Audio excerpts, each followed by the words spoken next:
铁人东尼史塔克这位亿万富豪，有着天才的脑袋，还会发明创造。原来这样的角色原型有一部分正是来自伊隆马斯克。但是不要看这位世界首富啊，好像意气风发、自信满满的样子，你就以为他一定是来自一个充满爱与包容的家庭，才会这么有自信。或者你也可能以为他一定是含着金汤匙长大，可能是一个靠爸族或靠爸余荫，才会有今天的事业王国。如果是这样想的话，那你就错了，因为少年时期马斯克所过的生活，真的不是一般人能够忍受的啊。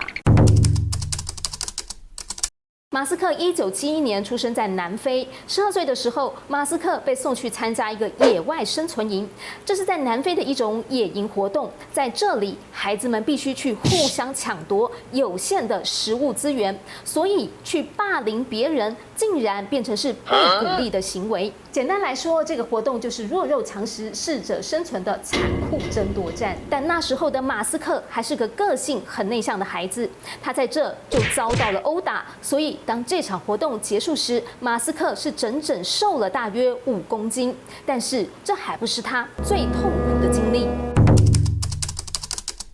马斯克曾经自曝说自己有亚斯伯格症。其实，在高中阶段，马斯克就是对社交的理解能力较差，也不太会察言观色。再加上那时他在班上年纪最小，个头也最小只，所以他在学校简直吃足苦头，常常被欺负。马斯克一开始读的是布莱恩斯顿高中。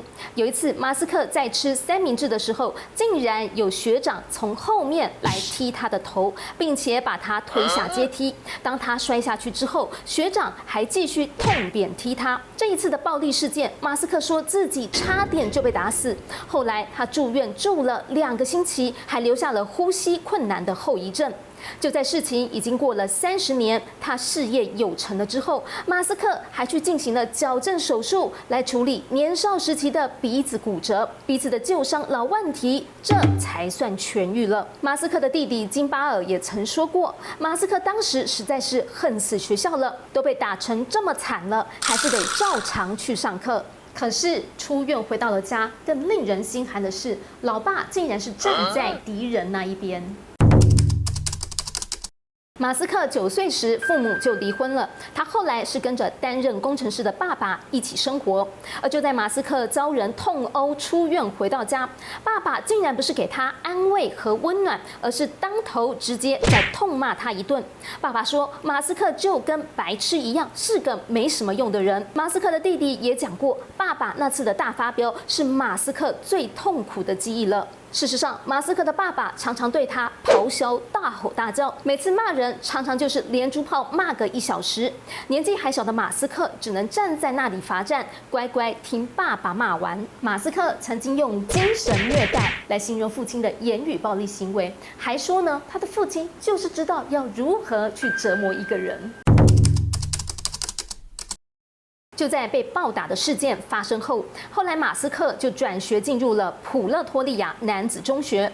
当时南非实行种族隔离政策，就在一次吃午饭的时间，有一名白人学生说了一些贬义侮辱黑人的话。没想到马斯克的反应是立马起来斥责了这一名白人学生，结果马斯克就因为这样，在新的学校又遭到别人的欺负霸凌。马斯克凭借母亲是加拿大人，他在高中毕业后就透过依亲移民，先前往了加拿大读书，后来再转往美国求学，然后放弃了史丹佛大学博士班的学业，全心投入事业开创。很多人觉得马斯克很善变，一下可以很热情，一下又变得冷酷严苛，让周围的人都很害怕他。马斯克的前女友格莱姆斯甚至用恶魔模式来形容马斯克的行为，而这很可能就是小时候不断遭遇学校霸凌，还有父亲激进精神虐待留下的创伤，形塑了马斯克这样的个性。马斯克自己也说过，苦难塑造了我，而这样的童年也让他现在对于苦痛的门槛值提高了非常多。或许正是如此，马斯克有着异于常人的抗压性。SpaceX 在2006年到2008年历经了前3次试射都宣告失败，这使得 SpaceX 几乎要破产。同样，在2008年，特斯拉也来到破产边缘。别人问马斯克为何不放弃其中一家，让资金集中起来救其中一个企业，但马斯克就是不愿意。他认为两家公司都像是他的小孩，2个孩子都要救才行。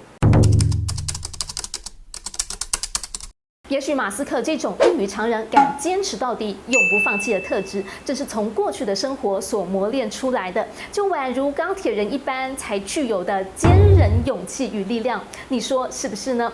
好了，今天就聊到这了，也欢迎大家把影片分享出去，咱们下次见了，拜拜。